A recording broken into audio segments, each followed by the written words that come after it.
Hi there. In this quick video we will be taking a look at this digital angle finder from PARKSIDE, aka Lidl or Kaufland. They both have them, this kind of PARKSIDE tools now.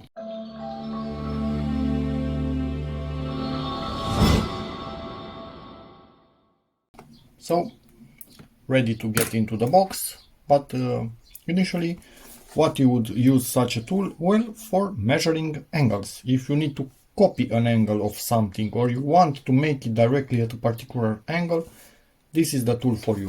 Initially, I only had, move my mat, something like this. You can see the angles on my mat in here with lines and whatnot, and those transparent ones that we used in school. Not sure about all of your countries, but in my country we use them in geometry in school, but those are not professional tools and they kind of break easily. And also you kind of rely on your eyes to make sure that you read them properly, and in some situations it's a bit harder to read them. This thing in theory shouldn't make any mistakes, I hope. I think 0.1 degrees accuracy, that should be good enough, shouldn't it? Let's see, any Romanian? Yep. Any English? Oh yeah, finally. PARKSIDE started to have a lot of tools without English on them, so I don't like that, but anyway, makes things harder. Measuring angles precisely, locking button, so you can transfer angles, that's nice. Good thing, that's a really good thing. Angle measurements are displayed on the LCD, can be reset to zero when the arms are in any position. So you measure something, let's say exactly what they show here, you zero it out, it will show zero, and you can see the difference between two things that you measure, which is helpful in many scenarios. So up to 180 millimeters, 7 inches engraved on the arms of it. Again, it's good. Auto on and auto off function, also auto on. It has a button, but it will also do auto on and off, which is great. Solid case. Oh, it actually has a case. I did not know it has a case. Instruction manual, battery included. It can go from 0 to 360 degrees measuring angle. When you start moving the arms, it's auto on. Auto off after 4 minutes. Decorations not included. I really wanted this piece of wood. And this. What can you do? At least we have the battery. Let's see. A model number or something, I guess that's about it. Let's get inside the box. And let's quickly get inside the box. And we are greeted with a big carrying case and a huge manual. This is the weirdest manual I've ever seen in this format, but I guess it will do the job. We'll look at the manual a bit later. 2 clips to open the box up. Okay. Yeah, it has some padding in here. Not really sure what's the idea behind it, because it was moving. It has some padding in here also, but again, not really sure what's the idea, because the plastic is touching first. So yeah, I guess they want this to stay in here, and you basically get the tool out like this and then put it back in here under it. I don't care, honestly. At the end of the day, anything works for me. Big battery. Let's see. Also, if you want, model number right here. So it's on the tool itself. Can we guess where the battery? Here is the battery location. Maybe if I push this, yep, I'm so smart. I push that, this comes out, grab it with fingernails, and we are ready to party. And they show us where the positive needs to go, which is good, because otherwise it's kind of hard to guess.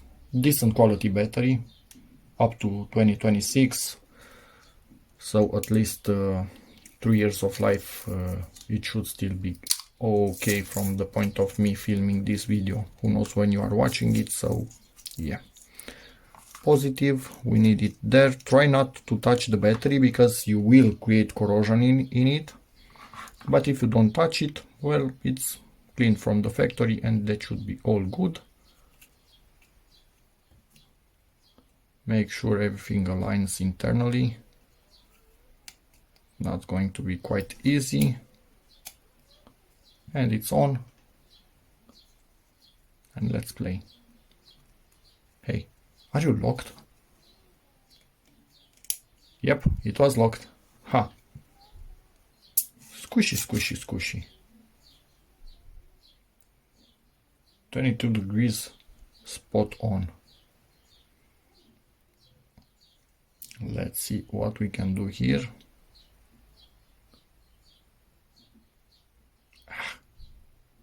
Almost there. It works. Review finished. Yep, it seems, I think you can adjust how easy it, yeah, it's just a screw. Locking, unlocking, it doesn't have positions, it's basically just a screw. So, yeah, there's that. You see the screw in the middle.